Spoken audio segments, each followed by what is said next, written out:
Assalamualaikum warahmatullahi wabarakatuh. Alhamdulillah, kawan-kawan sekalian yang dirahmati Allah, para santri dan santriwati dan semua yang menyimak kajian pagi hari ini. Alhamdulillah kita masih bisa berkesempatan mengikuti kembali kajian ini dalam keadaan sehat walafiat, dan sekarang sudah masuk ke 10 hari terakhir. Mudah-mudahan semakin tambah semangatnya, bukan kendor semangatnya untuk menuntaskan Ramadan ini dengan rangkaian ibadah yang tersisa sebelum Ramadan pergi meninggalkan kita, atau kita yang meninggalkan Ramadan, kita tidak tahu. Mari kita lanjutkan pengajian kita, dan seperti biasa kita awali pengajian kita dengan baca mulkan suratul Fatihah. Mudah-mudahan kita selalu diberikan ilmu yang bermanfaat. Ala hadhihi niyyah wa ala kulli niyatin salihah. Ila hadratin Nabi Mustafa Muhammadin sallallahu alaihi wasallam. Al-Fatihah. A'udzu billahi minasy syaithanir rajim. Bismillahirrahmanirrahim. Alhamdulillahi rabbil alamin. Arrahmanir rahim. Maliki yaumiddin. Iyyaka na'budu wa iyyaka nasta'in. Tahiyyati wassalam. Ya, ila akhirih. Nah, kemarin kita membahas adab-adab guru. Adab-adab sebagai orang yang berilmu. Sekarang kita lanjutkan pembahasannya dengan adab-adab muta'allim, ya, adab-adab penuntut ilmu. Nah, ini penting buat kita semua, ya.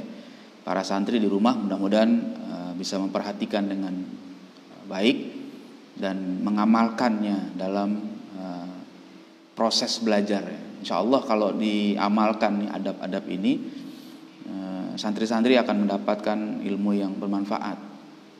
Ya, karena dengan adab ini ilmu akan bisa kita dapat. Ya, kata seorang ulama, ya, bil adab yufhamul ilmu. Ya, dengan adab ilmu nanti bisa difahami. Jadi kalau kita tidak menjaga adabnya, ya ilmu susah kita terima. Ya, gitu. Jadi adabnya dulu diperhatikan. Jangan sampai kita ingin dapat ilmu tapi kita tidak beradab. Ya. Nah, di sini banyak dibahas adab kepada guru khususnya, ya. Kita jangan sampai tidak beradab kepada guru kita. Ya, miris kalau kita melihat fenomena di beberapa tempat yang terjadi, ada murid yang mengancam gurunya, murid melawan gurunya, bahkan sampai ada yang memukul gurunya, dan ada bahkan yang sampai membunuh gurunya. Nah, ini jangan sampai ada di antara kita seperti itu. Ketika kita sudah mulai tidak beradab kepada guru kita, maka jangan pernah harapkan ada keberkahan ilmu. Ya, kita akan hilang kesempatan mendapatkan keberkahan ilmu itu. Ya. Nah, sekarang kita perhatikan, Imam Ghazali mengingatkan, wa in kunta muta'alliman, jika kamu seorang penuntut ilmu, fa adabul muta'allimi ma'al alimi, maka adab-adab penuntut ilmu kepada orang alim, kepada guru khususnya, gitu ya. Ayyabda'ahu bittahiyyati wassalam.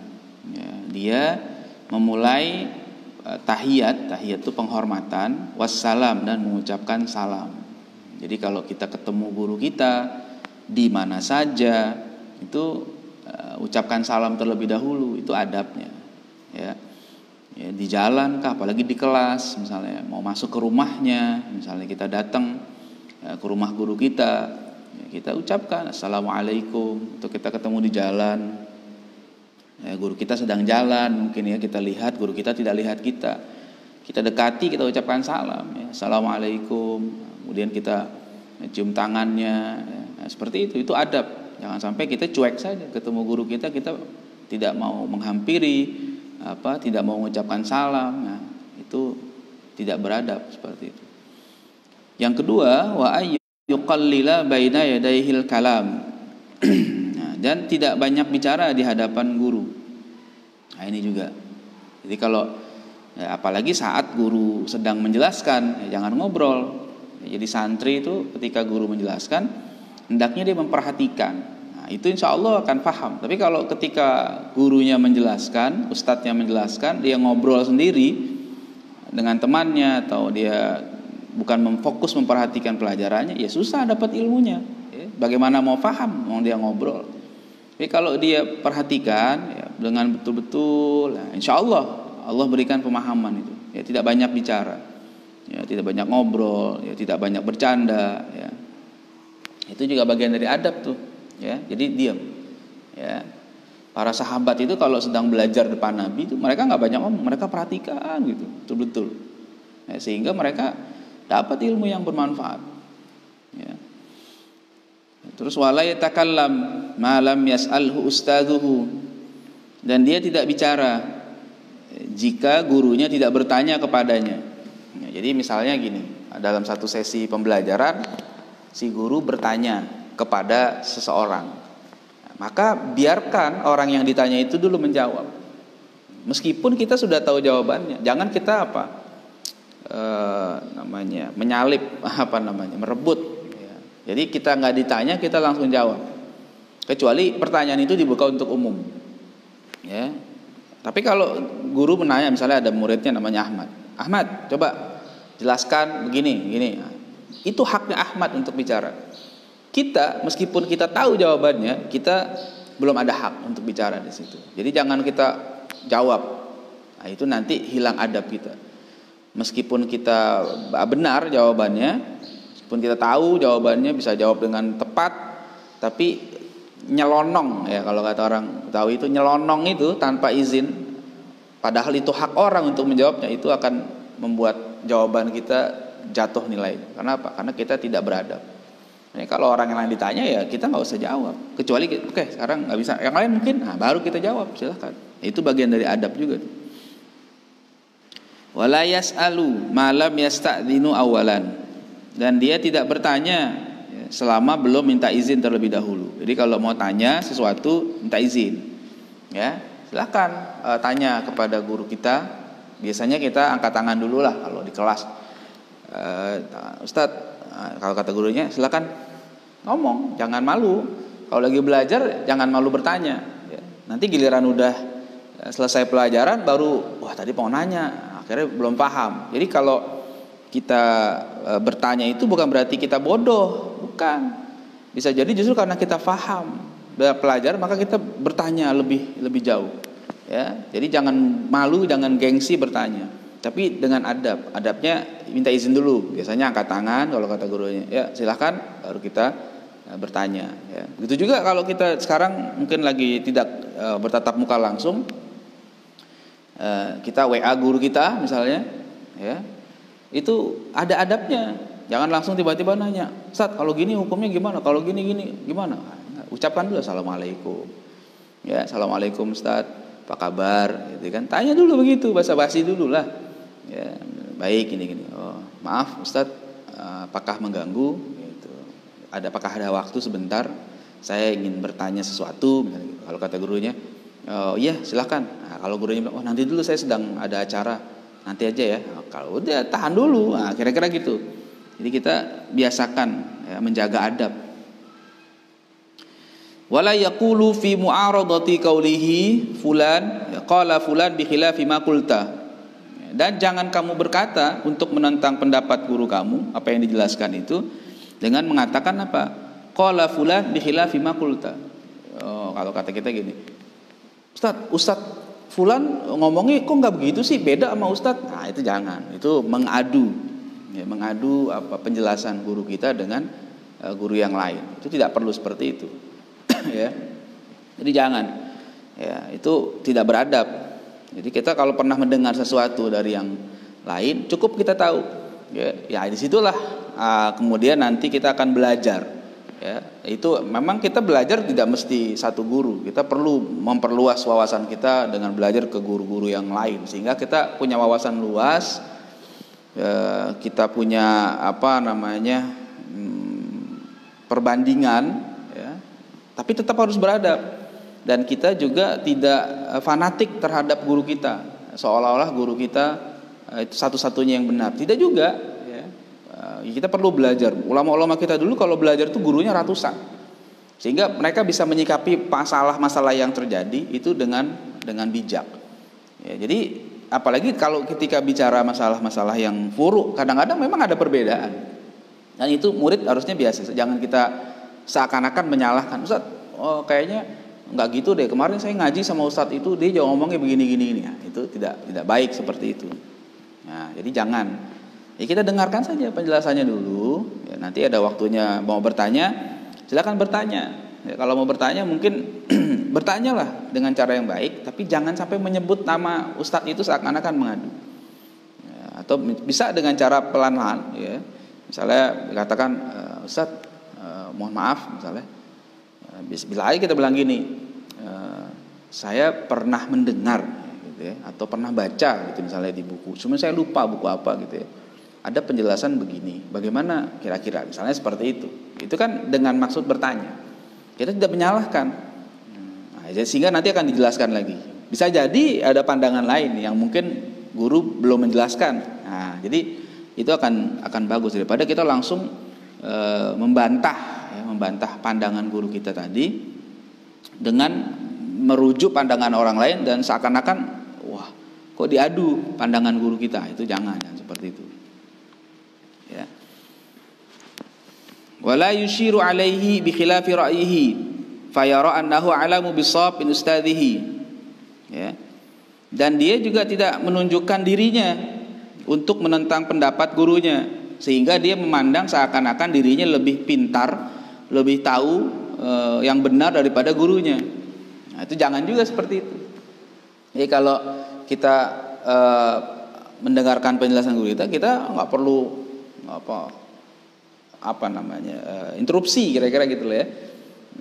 Ustadz, maaf Ustadz, kayaknya nggak gitu Ustadz. Yang benar begini. Nah, itu nggak sopan, nggak beradab. Ya, jadi kita pelan-pelan belajar itu ada tahapannya. Ya, jadi ikuti dulu pelan-pelan. Mungkin guru menjelaskannya kan bertahap.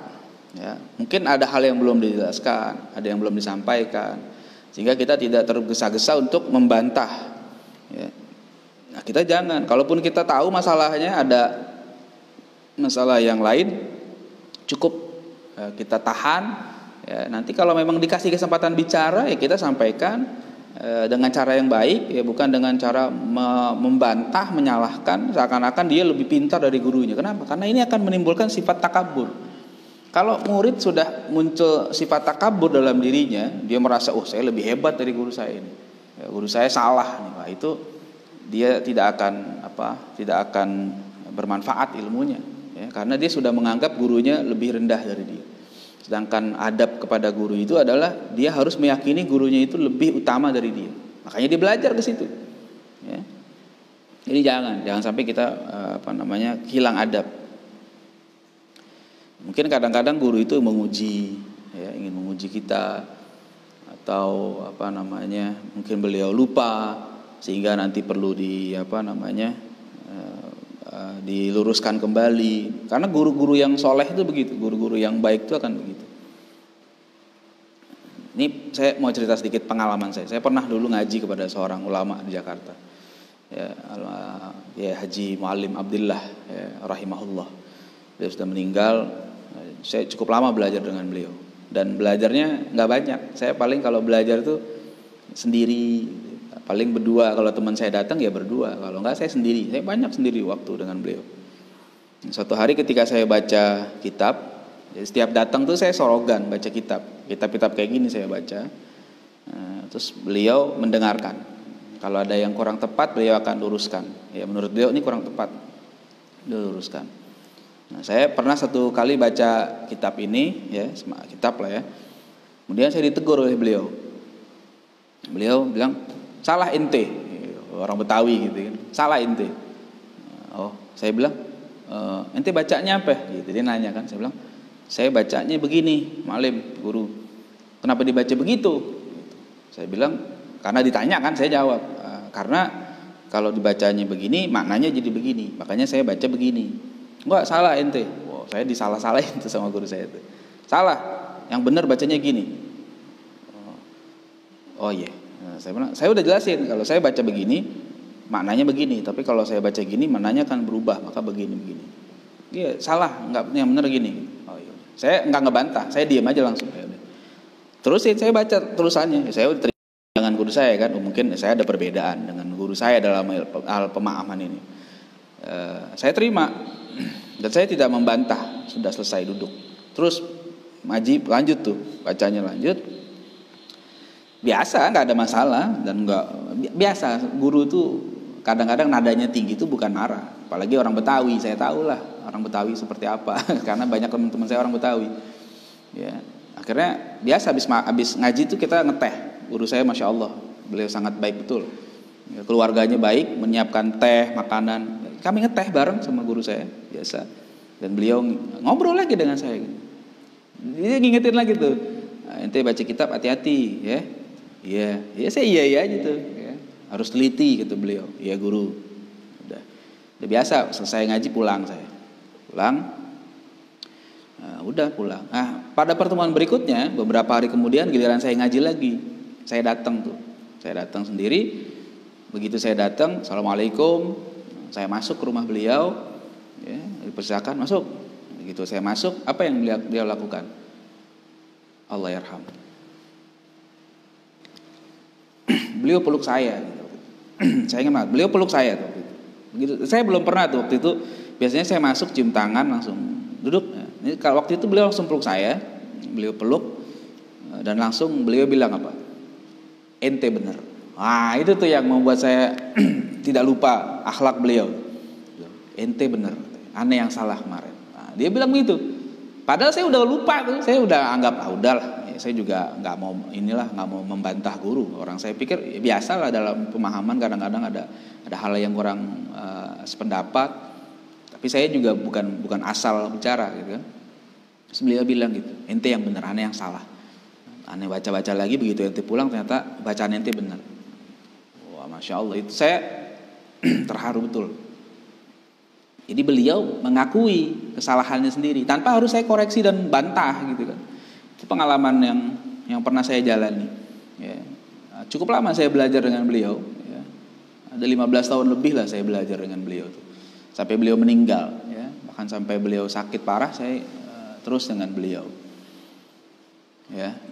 Nah itu contoh. Jadi ini sekedar sharing saja pengalamannya bahwa kadang-kadang kita menghadapi hal seperti itu. Tapi ya kita tidak pernah merasa kita lebih alim dari beliau, tidak. Justru saya melihat disitulah sisi keulamaan beliau ya. Wala yas'alu jalisahu fi majlisihi. Ya, dan dia tidak bertanya kepada kawannya di majelis gurunya. Jadi kalau ada masalah yang dia tidak pahami, baiknya langsung tanya saja ke guru. Ya, jangan tanya ke kawannya dulu. Ya, jadi tanya langsung. Jangan ngobrol musyawarah diskusi sendiri dengan temannya. Guru lagi jelasin, dia asik diskusi, tidak. Coba ada masalah tanya saja langsung, ngomong, izin. Guru boleh bertanya, nanti tanya sehingga dapat penjelasan yang lebih tepat ya. Wala yaltafitu ilal jawanibi, dan dia tidak tengok ke kanan ke kiri macam-macam gitu ya. Bal yajlisu mutriqan ainahu sakinan muta'addiban ka'annahu fis shalah. Justru dia baiknya duduk fokus ya, pandangannya ke bawah, ya, maksudnya melihat bukunya gitu ya, catatannya, atau dia memperhatikan gurunya gitu kan, muta'addiban dengan cara yang beradab, ka'annahu fis shalah, seakan-akan dia sedang sholat. Ya, kalau sholat kan nggak gerak sana, nggak gerak sini, nggak tengok sana, nggak tengok sini, tapi fokus maksudnya gitu. Ya, jadi kalau lagi belajar fokus, jangan tengok-tengok kanan kiri, gerak sana sini, ya, itu akan mengurangi konsentrasi. Ya. Wala yukthiru alaihi su'al inda malalihi, dan jangan banyak bertanya kepada guru kita ketika dia sedang jenuh atau ketika sedang lelah lah misalnya gitu ya. Ya kita tahu nih guru kita habis ngajar dari pagi misalnya sampai duha, lagi capek gitu kan, perlu istirahat, atau baru pulang dari mana-mana, kita tanya. Jangan. Nanya bagus, tapi lihat sikon. Ya, lihat waktu. Ini tepat nggak kita nanya sekarang ini? Guru kita sedang capek atau enggak? Ya, guru kita sedang ada pikiran atau enggak? Itu kira-kira perlu pertimbangan begitu. Ya, saya kalau mau tanya masalah ke guru saya itu nggak langsung nanya. Ya, saya biasa kalau ngaji ada masalah misalnya mau tanya, saya nggak langsung to the point nanya. Ya, ngobrol aja dulu kalau seandainya udah ngobrol kira-kira udah mulai enak, ya, suasananya cair gitu kan. Udah biasa, karena hubungan saya dengan guru memang dekat. Jadi ketika ngobrol-ngobrol ketika itu baru saya ngomong, Ustaz, mohon maaf boleh tanya nggak? Kalau dia bilang, tanya, baru tuh nanya deh. Kalau udah kayak gitu kita insya Allah dapat jawabannya enak. Nggak ujuk-ujuk nanya gitu kan. Wah, ntar akhirnya dapat jawaban nggak enak kalau seandainya kita menanya tidak pada waktu yang tepat. Ya. Maklum manusia, ya mungkin saat itu guru kita sedang lelah, sedang capek atau sedang sakit. Nah, maka kita lihat sikonnya. Ya. Wa idza qama lahu. Ya, jika gurunya berdiri, ya, si guru ini berdiri, qama lahu, si murid juga berdiri menghormati gurunya. Ya, misalnya dari lagi ngajar selesai kan mau meninggalkan majelisnya kan guru berdiri kan, murid berdiri juga, itu adab, ya takzim, ya bukannya hulu, tidak, bukan hulu, bukan kultus, ya bukan, tapi itu takzim, ya. Jadi kita punya kesempatan untuk memuliakan guru kita. Jadi jangan guru kita diri kita diam aja, kita diri juga menghormati guru kita. Ya, makanya kalau kita lihat di pesantren-pesantren tradisional, ya, ini para santri betul-betul mengamalkan. Jadi ketika kiainya berdiri itu mereka diam, mereka diri juga dan diam, nggak bergerak, membiarkan kiainya lewat dulu. Gitu ya. Wah itu orang menganggapnya kok sampai gitu banget sih. Dan memang itulah adab, ya, adab pada guru. Jadi jangan malah sembarangan. Ya.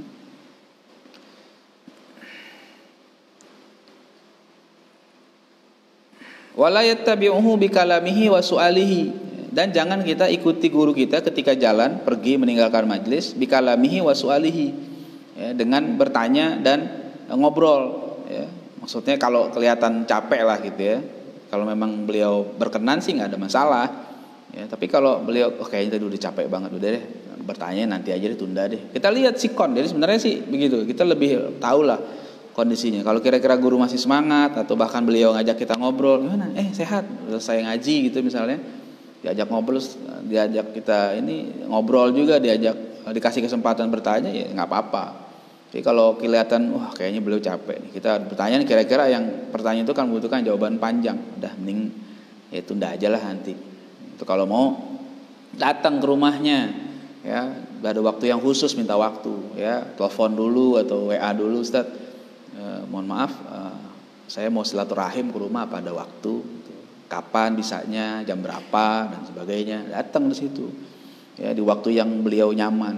Nah, di situ kita mau tanya apa aja silahkan itu, ya, enak betul. Jadi hubungan kita dengan guru itu sebagai murid itu jangan dibatasi di kelas, ya jangan dibatasi di kelas. Ya, kalau saya pribadi dengan guru-guru saya itu hubungan saya bukan cuma di kelas, ya, di kelas dan di luar kelas. Jadi kalau lagi saya ngaji ya berhubungan dengan baik, terus kalau di luar ngaji pun sama, ya, saya mau kemana, saya ada masalah saya tanya, ya, saya mau berangkat jauh saya izin, saya telepon, paling enggak kalau nggak bisa datang ke rumahnya sebelumnya, ya, ada rezeki sedikit saya kirimkan, ya, seperti itu yang diajarkan oleh guru-guru saya. Wala yas'aluhu fi tariqihi ila ayyablugha manzilahu, dan jangan bertanya di jalan sampai dia tiba di rumah. Nah, gitu juga kalau mau tanya jangan di jalan kalau bisa, ya, nggak enak bicara, tunggu sampai rumah. Kalau sampai guru kasih kesempatan, ya kita bertanya di situ.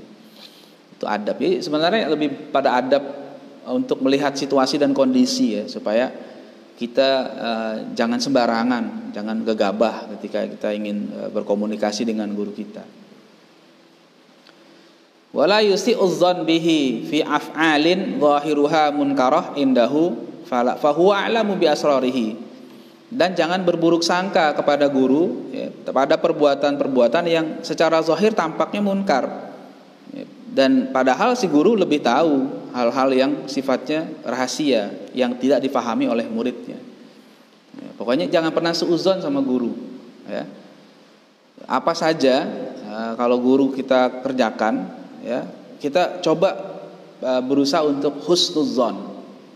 Ya, misalnya guru marah sama kita nih, jangan suudzon, jangan kita gurunya marah-marah mulu nih, guru-guru benci sama saya, enggak, jangan, tahan aja, ya, tahan aja, husnudzon. Saya pernah mengalami guru saya marah keras, pernah, ya, ditegur dengan keras, ya, saya tetap husnudzon, saya katakan ya beliau sayang sama saya, gitu. Jadi meskipun dimarahi, justru karena beliau sayang sama saya maka saya dimarahi.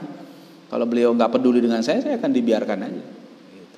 Jadi pernah saya suatu hari dimarahi, ya keras, ya. Karena saya salah juga, saya nggak ngafalin pelajaran waktu itu, jadi diomel-omelin. Ya udah, saya tetap husnuzon. Setelah pulang ya biasa saja, ya. Atau melihat hal-hal lain, ya. Nah, itu jangan kita berburuk sangka. Misalnya kita lihat guru kita nggak sholat berjamaah, ya, di masjid. Jangan kita suuzon, wah guru kita males banget nih, dia suruh kita sholat berjamaah di masjid, tapi dia sendiri nggak sholat berjamaah di masjid. Suuzon, jangan. Bisa jadi ada alasan yang kita nggak paham. Jangan-jangan ya, ketika itu beliau sedang menyelesaikan hal yang lain yang tidak kalah pentingnya dari sholat berjamaah, ya.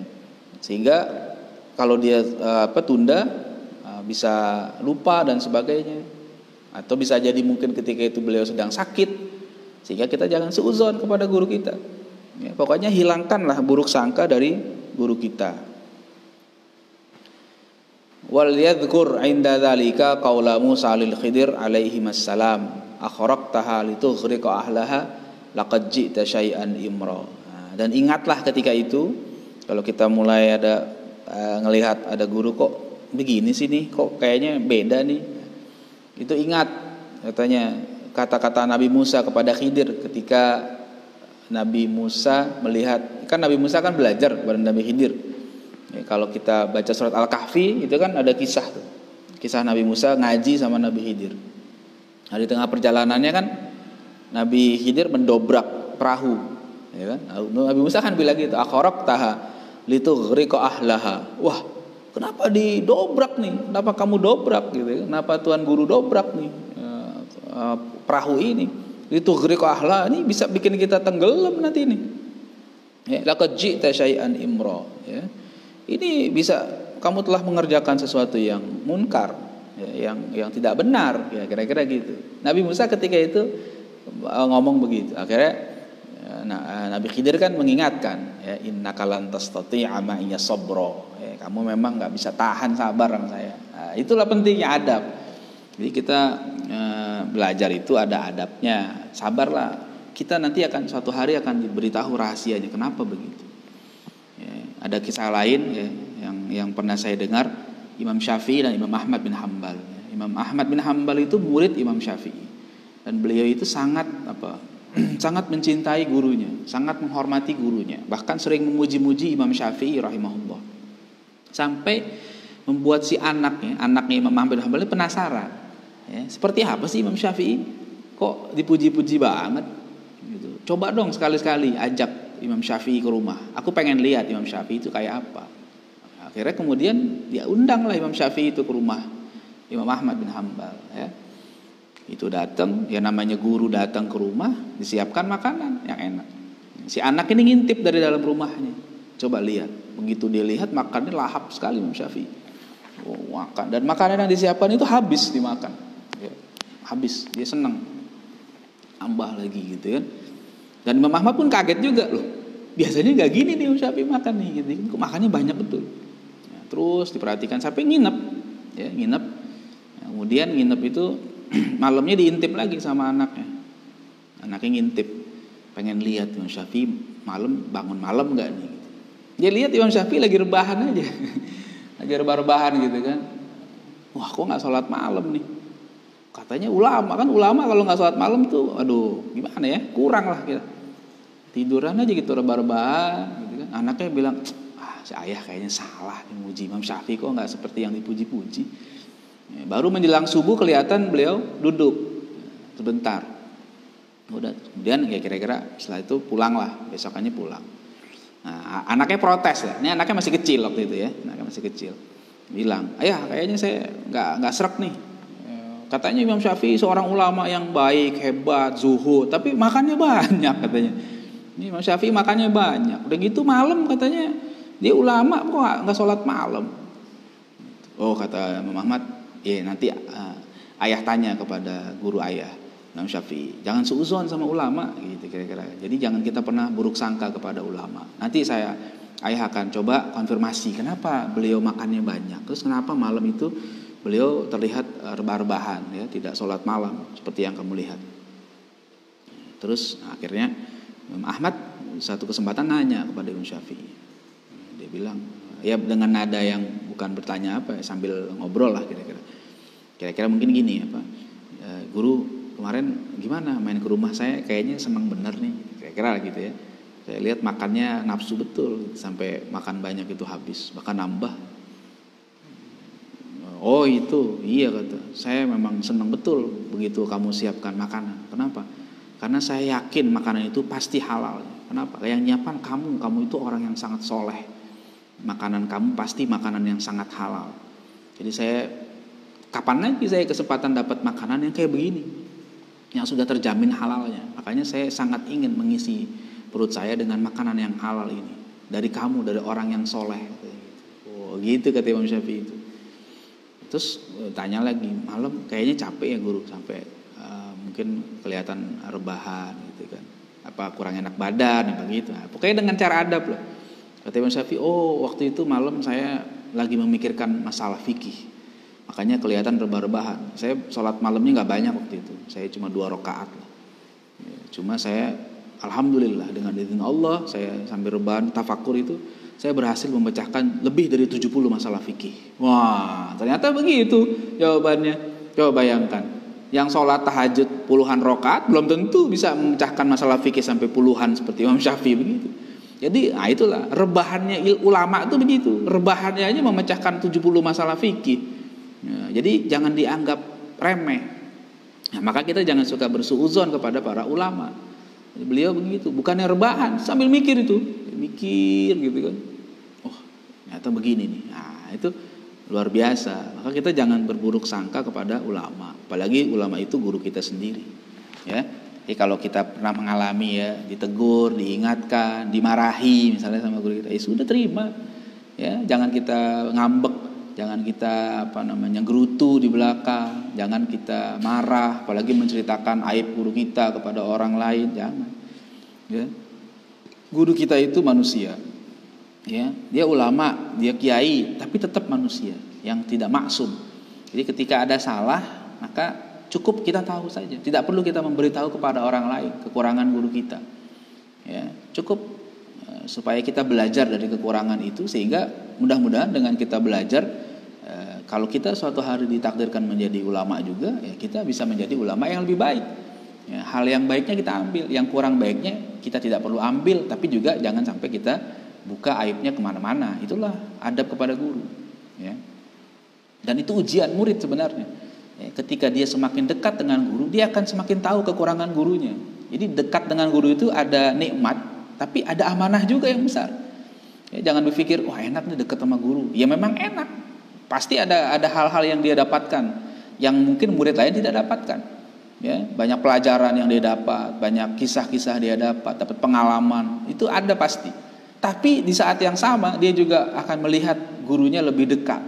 Ya, kekurangan gurunya akan kelihatan. Nah, di situ adabnya dia tahan atau enggak.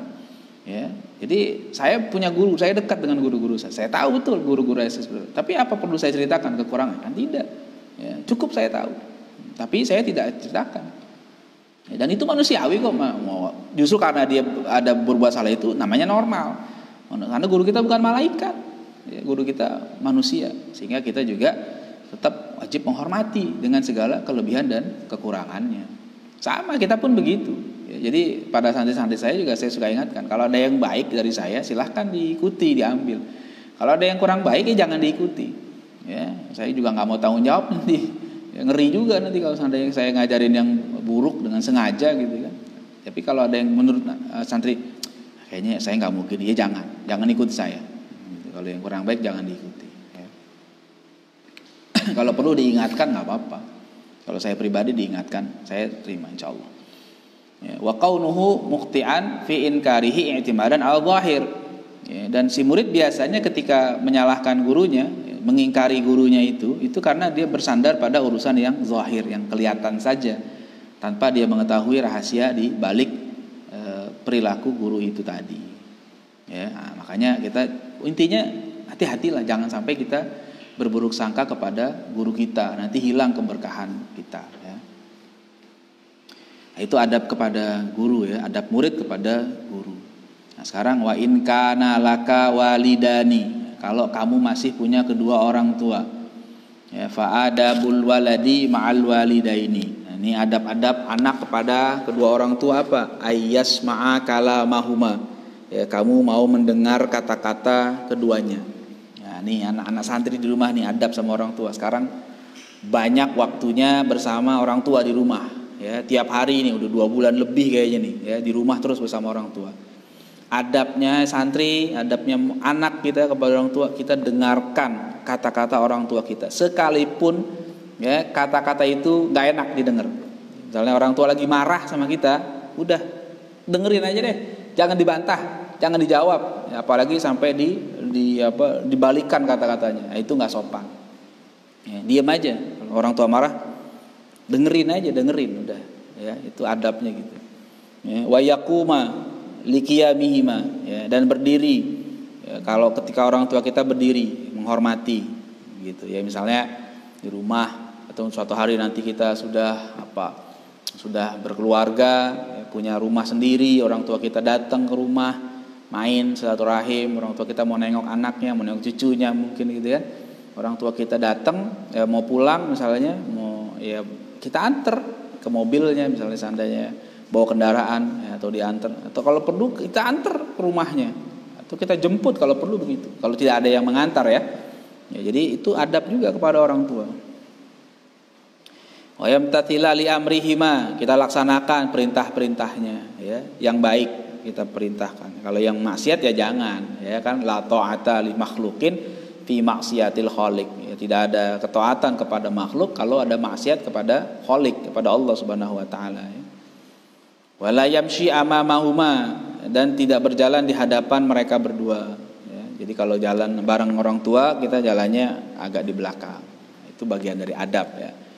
Wala yarfa'a sautahu fawqa aswatihima, dan dia tidak mengangkat suaranya lebih tinggi dari suara kedua orang tua ya, jangan bicara lebih keras. Jadi orang tua kita harus pelan bicaranya, jangan pernah membantah orang tua, jangan pernah kita memaki orang tua. Wah, naudzubillah, berat kalau seandainya kita pernah ngomong keras kepada orang tua ya. Misalnya kepada bapak, kepada ibu gitu ya. Apaan sih ibu ini? Nah, itu tuh nggak benar tuh. Itu kata-kata seperti itu menjadi kata-kata yang melukai hati orang tua kita.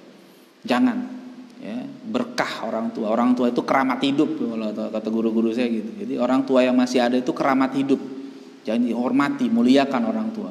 Ya, jangan pernah kita meremehkan mereka. Jangan karena mentang-mentang kita sudah jadi sarjana, ya, sudah jadi doktor ya misalnya, lalu kita orang tua kurang ajar, ya, kita ngomong seenaknya, memaki-maki dengan nada yang lebih tinggi. Wah, naudzubillah, hati-hati itu ya, jangan. Kadang-kadang orang kalau lagi hari ibu suka lebay, ucapin selamat hari ibu segala macam, tapi padahal sehari-harinya sama ibunya ngelawan mulu.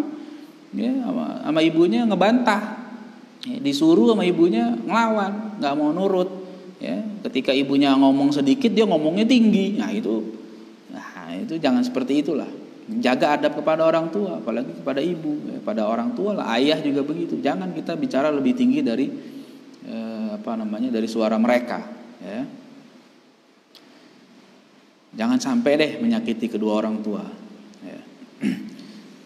Wa yulabbiya da'watahuma, ya, dan dia menyahut ya, memenuhi panggilan keduanya ya, kalau orang tua kita panggil kita jawab dengan jawaban yang baik ya. Yulabbiya itu menjawab dengan labbaik ya, labbaik ya, jangan dengan kata-kata yang enggak baik. Misalnya dipanggil namanya Ahmad, ya Ahmad, panggil gitu Ahmad gitu ya. Labbaik umi gitu misalnya, atau ya mi gitu. Jangan Ahmad, apaan sih? Nah, itu jawaban nggak benar tuh gitu. Kalau ada anak jawab kayak gitu itu tidak beradab kepada orang tua. Ya, dipanggil kan butuhnya jawaban. Ya, Ahmad, ya mi, nah, begitu. Jangan malah nanya, gitu kan? Mat, apaan sih orang lagi main lagi? Nah itu dosa. Jangan begitu kepada orang tua.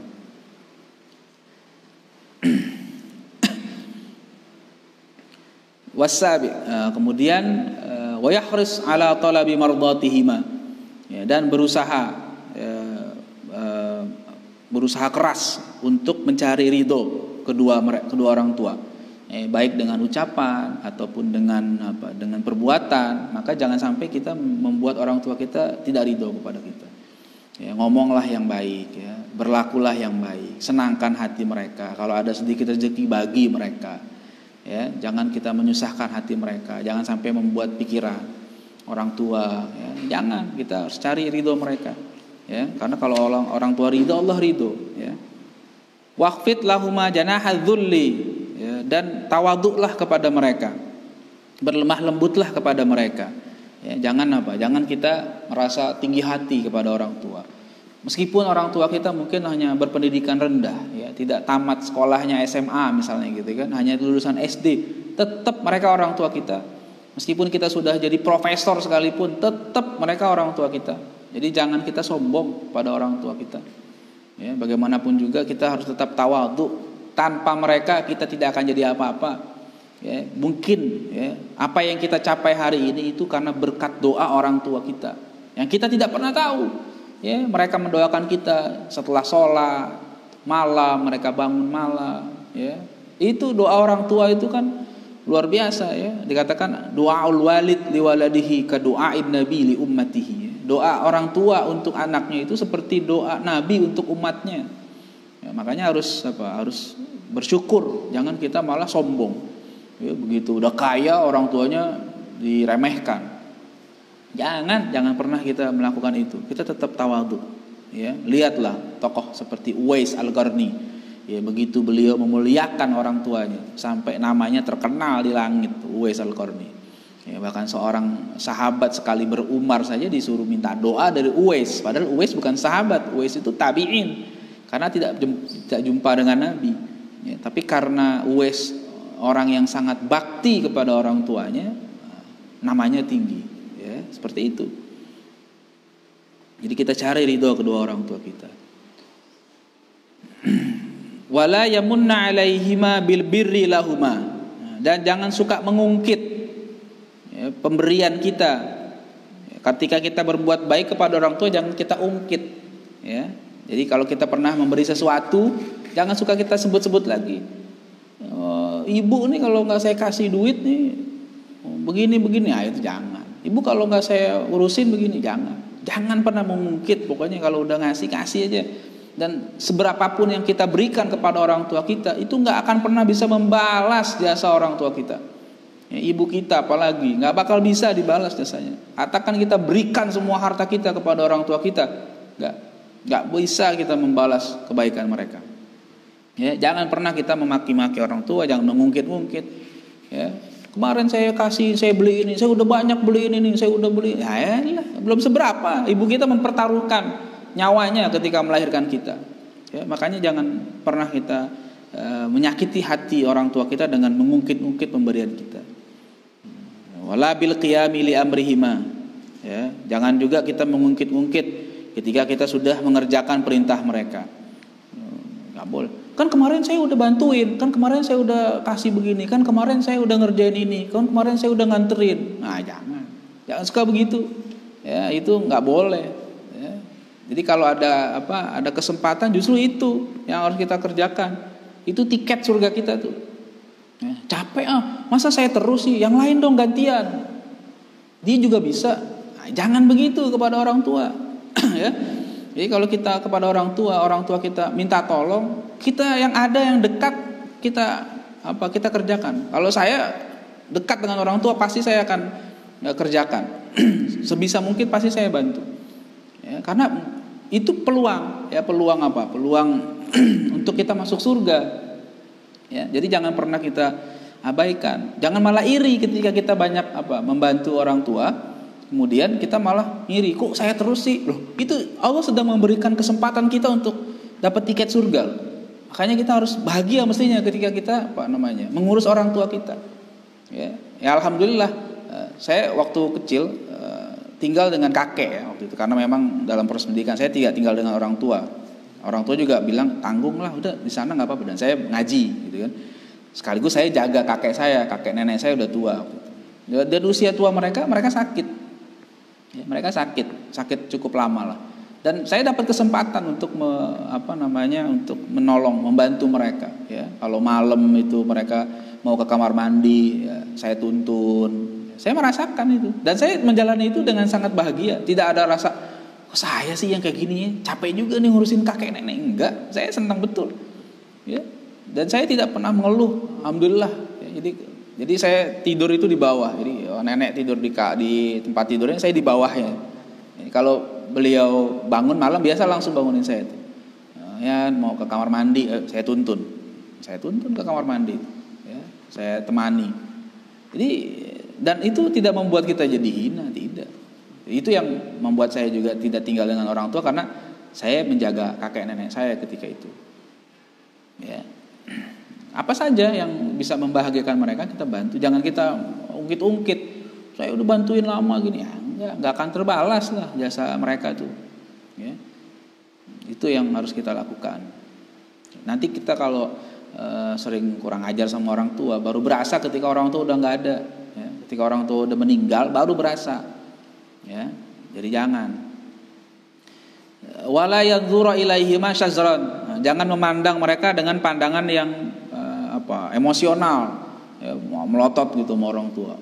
Ngomong sama orang tua tapi pandangannya sambil melotot, nah, itu jangan. Ya.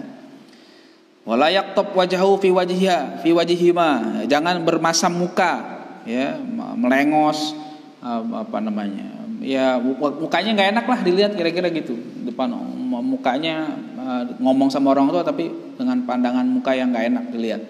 Jangan, harusnya sama orang tua senyum baik gitu, wajahnya enak dilihat supaya orang tua juga enak. Ya. Wala yusafiru illa biidznihima, dan jangan kita musafir pergi jauh gitu ya kecuali dengan izin dari mereka. Usahakan kalau tiap mau berangkat kemana-mana izin, apalagi jauh berangkatnya.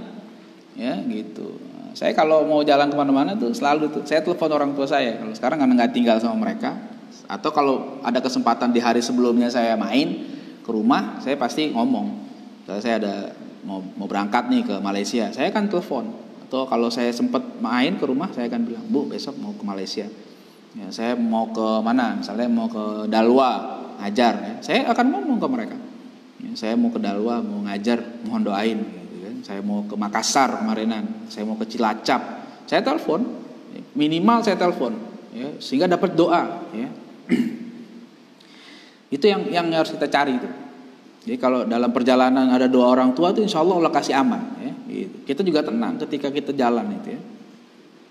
Nah itu adab anak kepada orang tua. Mudah-mudahan bisa kita amalkan nih para santri ya, di rumah khususnya, coba amalkan adab-adab itu, biar berkah hidup kita. Kalau kita tidak amalkan, kita rugi sendiri. Ya.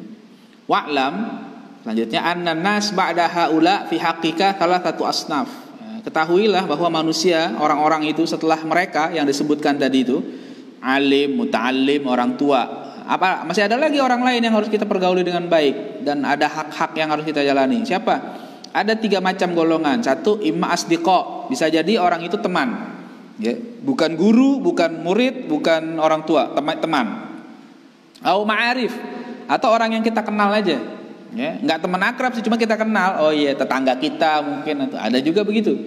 Au majahil, atau orang yang enggak kita kenal. Ya, di jalan mana kita enggak kenal sama dia, teman bukan. Di jalan kita ketemu. Nah, gimana tuh nanti adabnya? Ya, wa imma majahil fa in bulita bil awamil majhulin. Kalau kamu mendapatkan ujian ya, dengan orang-orang awam yang tidak kamu kenal, ya, majhulin tadi itu, kamu akhirnya kamu melihat ya, berkumpul di satu tempat, di situ ada orang-orang awam yang kita nggak kenal, ya, bukan teman, bukan kenalan kita, orang awam di sekitar kita lihat orang-orang, bukan orang pintar, bukan orang berilmu, di sekitar kita banyak lah ya, di jalan-jalan misalnya. Fa'adabu mujalasatihim, adab ketika bergaul dengan mereka itu, ketika kita kebenaran ada di situ misalnya. 1, tarkul khawdi fi hadithihim, jangan ikut campur masuk ke dalam obrolan mereka. Nah, kita nggak kenal kan, tahu-tahu nimrung, nanti orang lihat apa? Atau orang Betawi, lu siapa lu tahu-tahu ikut nimrung ke sini gitu kan? Nah jangan, udah jalan aja, ya cukup tahu lah kira-kira gitu. Wa qillatul isgha ila arajifihim, ya, dan tidak mendengarkan ya ucapan-ucapan mereka yang buruk, atau perbuatan-perbuatan mereka yang tidak baik. Ya, kita kan ngelihat orang-orang melakukan yang nggak baik itu yang kita nggak kenal, ya jangan kita senang dengerin cerita-ceritanya atau perbuatan berat mereka. Jangan, kita nggak usah ikut campur lah. Ya. Wattaghaful amma yajri min su'i alfazihim. Ya, dan kita jangan nengok, jangan berpaling lah gitu ya. Tarku bil i'rad. Jadi kita berpaling, ninggalin amma yajri min su'i alfazihim, kata-kata mereka yang tidak baik. Ya, mereka di jalan mungkin orang awam namanya, ya, orang yang nggak belajar agama, dia nggak belajar adab, sehingga kalau ngomong sembarangan, kata-katanya nggak baik itu keluar. Udah jangan ditanggepin. Ya, katakan kita lagi lewat juga misalnya gitu ya, udah tinggalin aja. Ya kan kata Allah apa? Ibadur Rahman alladzina Ibadur Rahman alladzina yamshuna 'alal ardi hauna. Ya, Ibadur Rahman itu ciri-cirinya ketika jalan di bumi, jalan ya itu mereka tenang gitu kan. Wa idza khatabahumul jahiluna qalu salama. Jadi kalau ada orang-orang jahil yang ngomentarin dia lagi jalan, dicengin, dicela segala macam, ya udah dia nggak peduli, nggak usah pakai dibales, cukup udah salam, jalan, maaf saya jalan, udah selesai gitu ya. Jadi tidak berantem gitu, aman dari gangguan mereka. Kenapa? Karena mereka awam, majhulin, ya, orang-orang yang memang tidak punya bekal keilmuan yang baik, sehingga ya wajar aja kata-katanya begitu. Sehingga kita kalau ngeladenin mereka ya sama kita dengan mereka nantinya. Terus wal ihtiraz an kathrati liqaihim wal hajah ilaihim, dan jauhkan diri, jaga diri kamu jangan sampai sering ketemu orang kayak gitu, apalagi butuh kepada mereka. Nah, jangan tuh. Jadi kalau kita bisa, kalau udah tahu nih misalnya nih kita mau jalan, di situ orang-orang itu sering nongkrong. Ya kalau kita lewat kita bakalan diisengin, kita bakalan diganggu misalnya. Kalau bisa cari jalan yang lain, cari jalan yang lain, jangan lewat situ lagi. Ya. Jadi carilah biar selamat, kira-kira begitu. Kenapa? Kalau kita lewat situ juga ya nanti akan terus digituin. Kalau kita sabar, kalau kita nggak sabar, nanti akhir emosi kayak jadi berantem. Ya, mendingan kita cari jalan yang lain deh, diselamat gitu. Nah, kemudian wa tanbih ala munkaratihim bil lutfi wan nushi inda raja'il qabul minhum. Nah, dan menegur, mengingatkan kemunkaran yang mereka lakukan dengan lemah lembut, dengan cara yang baik, nasihat, ketika memang bisa diharapkan mereka menerima nasihat itu. Kalau bisa, kalau nggak ada harapan itu, mending nggak usah, tinggalin nggak apa-apa. Ya, tapi kita tetap inkar. Tapi kalau ada kemungkinan dia nerima, jangan sungkan untuk mengingatkan itu. Ya, jangan sungkan. Misalnya apa? Misalnya dia dulu dia preman lah gitu ya. Dia preman, dia hidupnya inilah jauh dari agama. Ya, sering gangguin kita juga misalnya gitu kan. Sering gangguin kita. Suatu hari misalnya dia kena musibah. Nah, keluarganya ada yang kena musibah. Dia atau keluarganya ada yang meninggal misalnya, atau rumahnya kena musibah, kebakaran dan sebagainya. Kan ketika itu kan biasanya itu orang jadi lemah tuh, yang tadinya kayak jagoan biasanya lemah. Nah, kalau kita berani, kita punya kemampuan, kita berikan bantuan. Nah, di situ ada kesempatan untuk kita menyampaikan nasihat. Biasanya dia melunak. Sampaikan nasihat yang baik dengan cara pelan-pelan. Sabar bang, gitu aja pelan-pelan. Lama-lama dia jadi baik sama kita tuh. Ya, sabarlah, kita mudah-mudahan Allah ganti. Nah, dia kadang berpikir ulang. Ini orang yang biasa saya gangguin, kok sekarang malah baik sama saya? Dia malu sendiri nantinya tuh. Nah, itu bisa tuh kita manfaatkan kesempatan itu untuk mengingatkan orang yang tadinya awam, nggak kenal ilmu, nggak kenal agama, ya kemudian sering mengganggu orang. Lama-lama dia sadar, bisa jadi begitu. Ya, nasehatin pelan-pelan, sambil kita bantu. Nah, insya Allah keterima tuh. Jangan kita mengubah kemunkaran mereka dengan cara yang tidak baik. Akhirnya jadi berantem. Ad-doror yuzal, kaidah fikihnya gitu. Mudorotan memang harus dihilangkan, tapi ad-doror la yuzalu bid-doror. Tapi yang namanya mudorot itu jangan dirusak, jangan dihilangkan dengan mudorot juga. Gak ada gunanya. Jadi dengan cara yang baik, pelan-pelan. Insya Allah ada hikmahnya. Pelan-pelan kita ubah. Itu kalau orang yang kita nggak kenal. Nah, Nah, adapun yang kita kenal, wa ammal ikhwan, adapun saudara-saudara yang kita kenal, wal asdiqa ataupun teman-teman yang kita kenal, fa alaika fihim wadhifatani. Kamu punya dua tugas ya dengan terhadap mereka. Gitu ya. Kita punya dua tugas nih yang mesti kita lakukan kalau mau bergaul dengan mereka, apakah saudara, apakah teman-teman. Apa? Ihdahuma, yang pertama. Ini pertama, nanti yang keduanya agak panjang ya. Saya satu-satu. Ihdahuma an tatluba awalan syurutas suhbah was sadaqah. Kamu cari tahu dulu pertama syarat-syarat bersahabat, berkawan. Jadi harus tahu tuh syarat-syaratnya. Maksudnya siapa orang yang layak menjadi kawan kita? Siapa orang yang layak menjadi sahabat kita? Jangan semua orang jadikan kawan, jangan semua orang jadikan sahabat. Enggak semua orang layak. Nah, makanya Imam Ghazali mengingatkan nih, fala tu'akhi illa man yasluhu lil ukhuwah wassadaqah. Jangan kamu bersaudara, berkawan kecuali dengan orang yang layak untuk dijadikan saudara dan dijadikan teman. Nah, jadi hati-hati, milih teman jangan sembarangan. Qala Rasulullah SAW, Rasulullah SAW bersabda, al mar'u ala dini khalilihi, falyanzur ahadukum man yukhalil. Manusia itu kata Nabi tergantung agama temannya. Ya, maka hendaknya setiap orang itu memperhatikan siapa orang yang ingin dijadikan teman. Nah, itu penting kita tuh kan. Kalau dalam hadis Nabi yang lain, kalau kita main sama tukang minyak wangi, kita akan ke bagian wangi. Kalau kita main sama tukang pandai besi, kita akan ke bagian baunya, kira-kira gitu. Jadi mengingatkan sebenarnya supaya maksudnya dengan siapapun kita bermain, bergaul, maka kita akan punya pengaruh lah. Syukur-syukur kalau kita bisa mempengaruhi mereka. Tapi kalau tidak, kita malah terpengaruh dengan mereka, kan jadi jelek kayak begitu ya. Maka harus kita cari syaratnya nih.